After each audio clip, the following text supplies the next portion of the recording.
Tā, čau. Šis būs otrais video par orbiem. Un te es centīšos atbildēt uz jautājumu par to, kā darbojās orbs.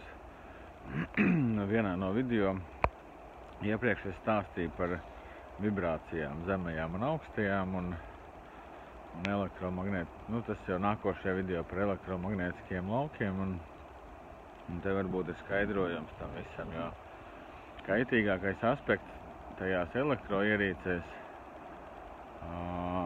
nav pats elektromagnētiskais lauks. Elektromagnētiskais lauks ir pilnīgi visam, katram atomam. Tā kā viss šī pasaulē ir no atomiem veidots, tad elektromagnētiskie lauki ir pilnīgi jebkuram priekšmetam, jebkurai dzīvai būtnei, jebkurai elektroierīcei, visam. Taču, un tie nav, ka ir elektromagnētiskais lauks, tas vēl nenosaka, vai tas ir kaitīgs vai nekaitīgs. Arī tas, vai elektromagnētiskais lauks ir mākslīgs vai dabīgs, arī vēl nenosaka to, vai viņš ir kaitīgs vai nekaitīgs. Jautājums ir par frekvenci un vibrāciju. Kādā frekvencē, kādā vibrācijā vibrē šis elektromagnētiskais lauks, cik viņš ir intensīvs, cik aktīvs un kādu informāciju galvenokārt nes šis elektromagnētiskais lauks.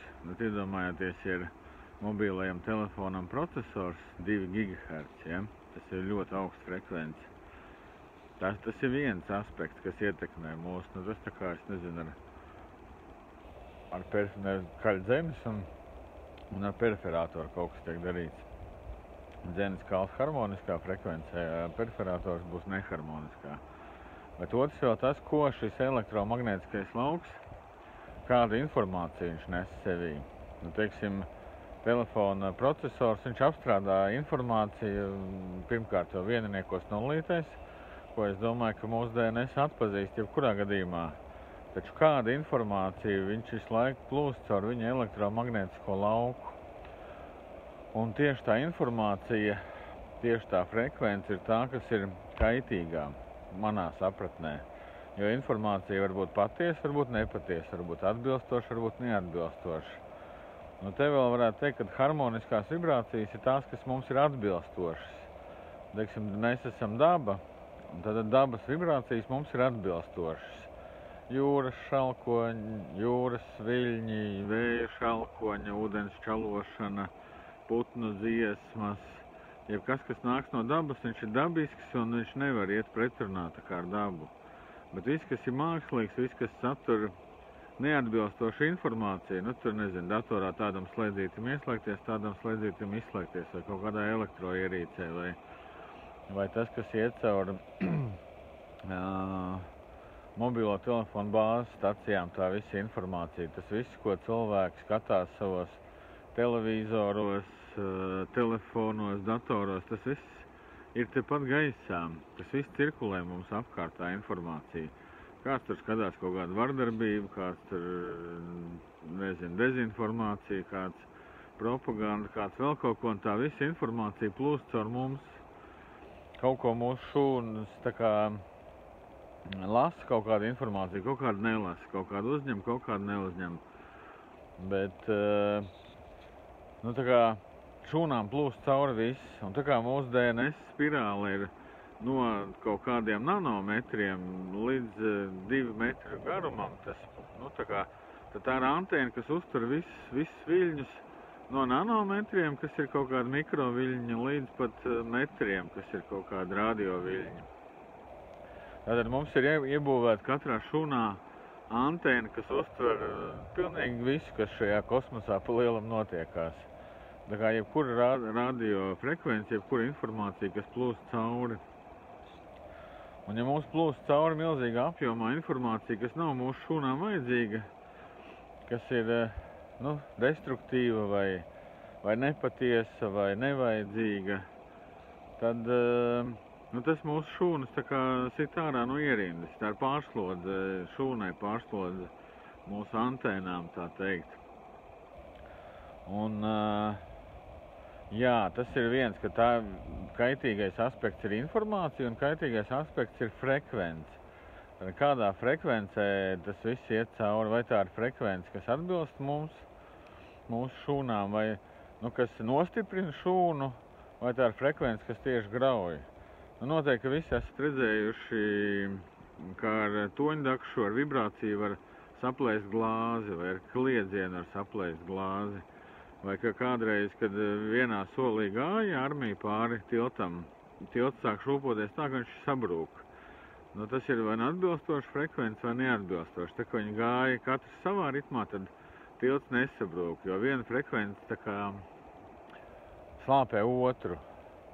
Un tad tieši tāpatās arī dabā, vai tā frekvence, kuru saņem manas šūnas, pastiprina manas šūnas, enerģētika, noturība, vai tieši pretēji viņi grauj kopā. Un tad tas, ko dara orbs, viņš harmonizē, viņš līdzsvaro šīs vibrācijas. Tas ir viens, un otrs viņš attīra no dezinformācijas, tā kā attīra no liekās informācijas. Ja telefona procesora izstarotā informācija mūsu šūnām nav vajadzīga, tad viņš viņu noizolē. Kaut kādā ziņā vai noharmonizē. Tā kā nobalansēt. Iedomājieties, ja mašīnai riteņi nav nobalansēti, viņi kratās, šūpojās tagad traki. Ja riteņus nobalansē, viņi aiziet harmoniski un viss process notiek gludi. Tad orbs ir kaut kas līdzīgs kā atsvariņš uz riteņu. Viņš nobalansē to frekvenci tā, lai viņi harmoniski, lai neārda mūsu šūnas kopā. Mūsu enerģētiku, mūsu informatīvo lauku. Tas ir viens. Ko es vēl par šo, kā tas viss darbojās? Jā, pati ierīce, es jau stāstīju iepriekšējā video, ja neesi redzējis, noskaties chronoloģiskā secībā. Pati ierīce ir uzbūvēta pēc visuma enerģijas, tādiem dabiskajiem plūšanas principiem.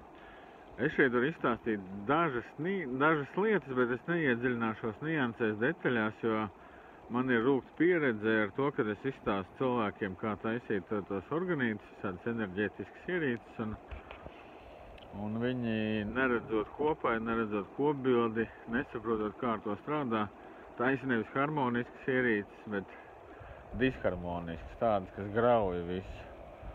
Un, jā, 4 cilvēkiem, 4 cilvēkus es apmācīju, no kuriem tikai viens radīja kaut cik harmoniskas lietas, vispārējie, tā kā atsaucoties uz manu vārdu, uz mani, cilvēkiem stāstīja, ka viņi ir samācījušies pie manis, bet īstenībā radīja kaut ko ļoti destruktīvu un graujošu, principā iznīcinošu. Kādam tas viss bija vajadzīgs, bet tā ir mana atbildība, ko es katram stāstu un ko nestāstu. Tātad dabiskā enerģijas plūsma kosmosā ir ap toru.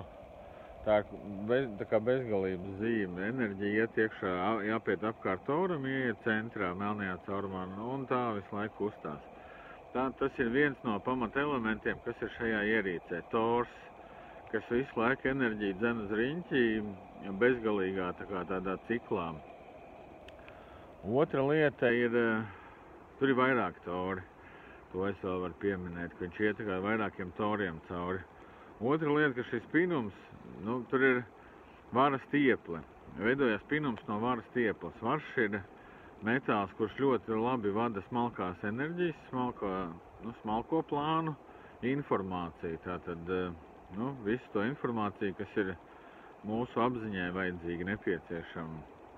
Bet varam ir arī tāda īpašība, ka viņš ļoti labi vada, viņš pats nav magnētisks, bet, teiksim, lai ražot elektrību caur vāra pinumiem, griež magnētus un rodās elektrība.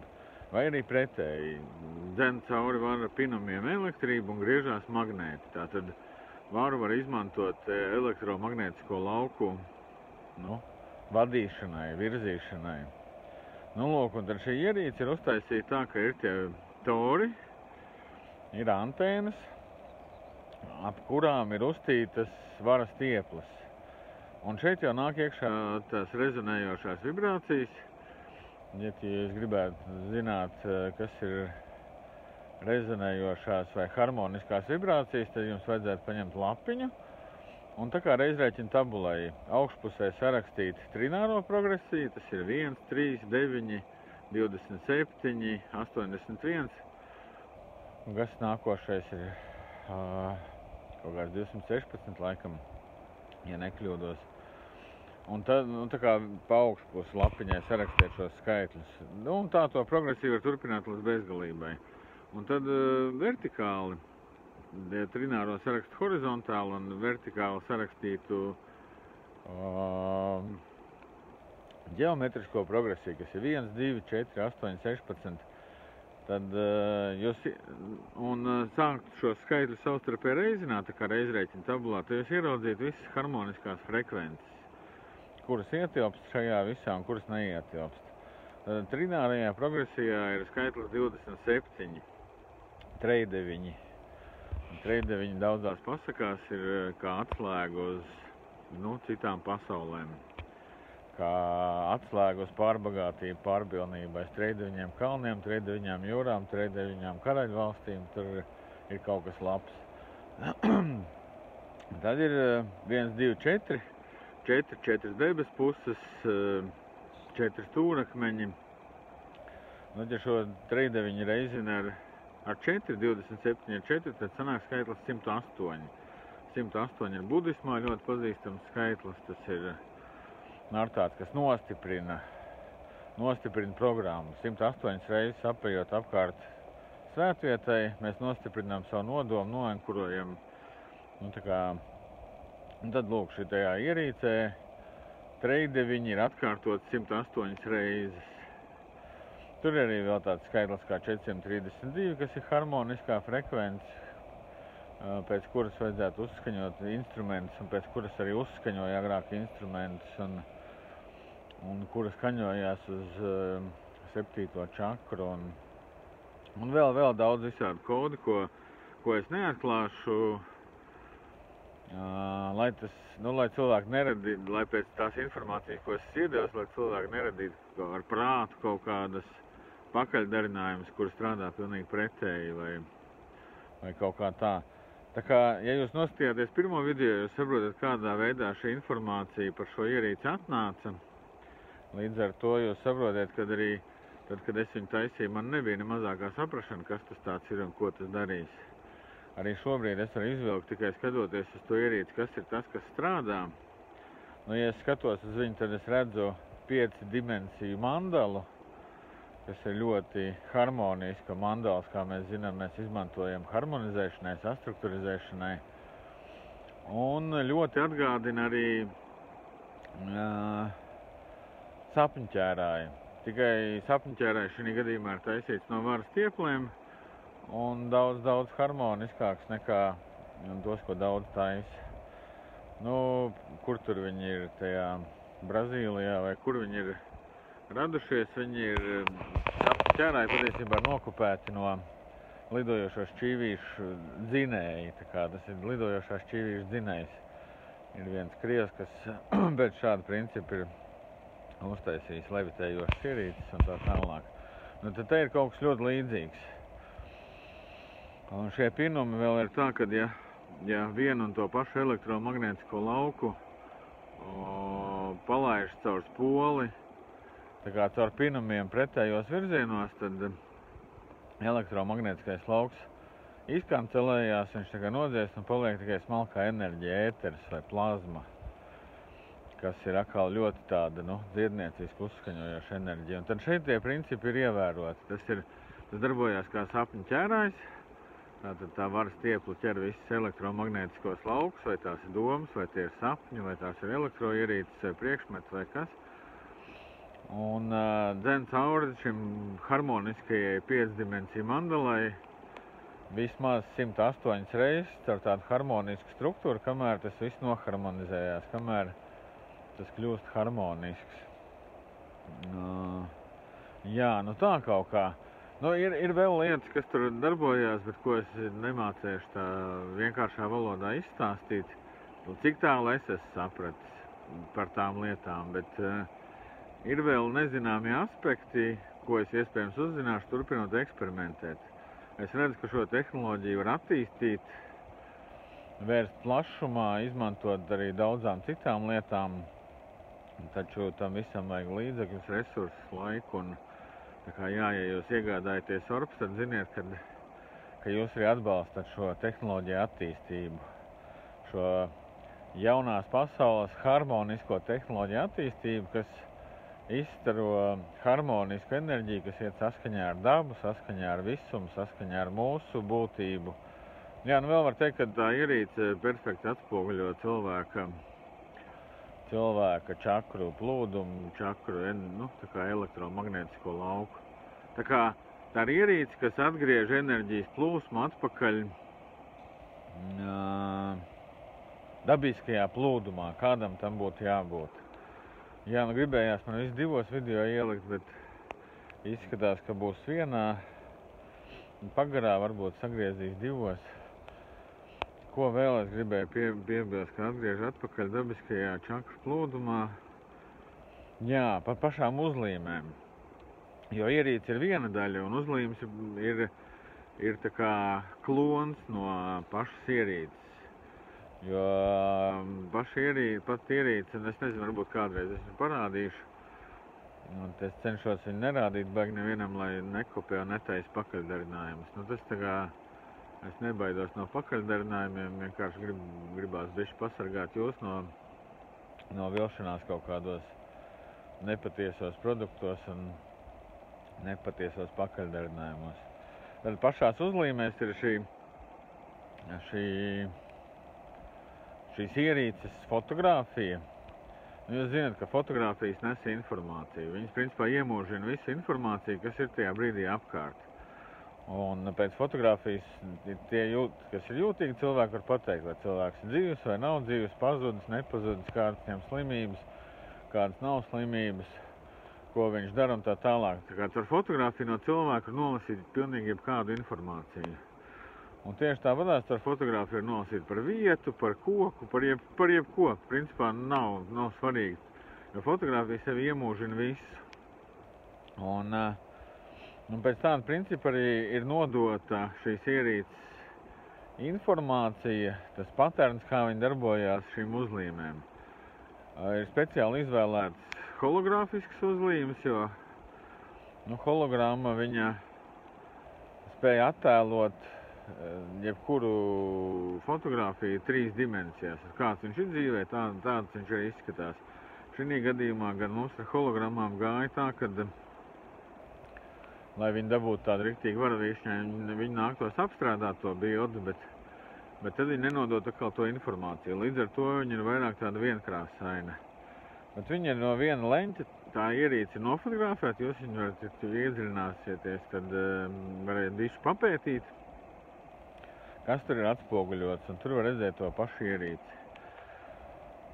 Vēl hologrammā ir tādi pašā viducītī ir konkrētā secībā, konkrētā kārtībā izkārtot alfa-numeriku simboli. Un alfa-numeriku simbols ir tas, kas kādreiz bija, arī tagad man tā liekas, uz pasta kartiņām, uz aploksnēm ir tas, tur ir virsū šis alfa-numeriku, lai varētu aizpildīt pasta indeksu vai ierakstīt kaut kādus skaitļus, burtus. Tātad tas ir simbols, kurā var ierakstīt jebkuru skaitli un jebkuru burtu, kas ir no latīņu alfabēta. Un līdz ar to tur ir ielikts nodoms, ka šie te alfa-numeriku skaitlīši, šie simboliņi, viņi savienojās automātiski ar jebkuras ierīces sērijas numuru, ar fiktīvās personas kodu vai visu šo, ko sistēma ir sanumurējusi, samarķējusi ar sērijas numuriem, ar svītru kodiem, ar QR kodiem, tas viss tā kā automātiski tur ielādējās un aizpildās. Nu, lūk, tā darbojās Orbs. Nu, vēl, kas man jāpiebilst, ka ļoti svarīga lieta ir nodoms. Tad, kad izmanto Orbs uzlīmi, tā kā viņa ir dzīva, tā ir, enerģija ir apziņa, tad viņai ir jādod uzdevums, un tas ir nodoms. Un ar kādu nodomu jūs uzlīmējat šo uzlīmi, es teiksim uzlīmēju uz boileri, lai arī lai harmonizētu elektromagnētisko lauku no boilera, otrs, lai ūdens struktūra būtu dabīga un harmoniska. Es uzlīmēju uz mobilā telefonu, tad, lai Orbs filtrē un atkodē visu nepatieso informāciju, visus melus, visu propagandu, visu, kas neatbilst patiesībai. Nu, tas pats arī uz telefoniem, televizoriem un visām ierīcēm, kas pārraida kaut kādu informāciju. Tā kā nodoms, jā, bet par to būs atsevišķs video. Par to, kā un kur lietot.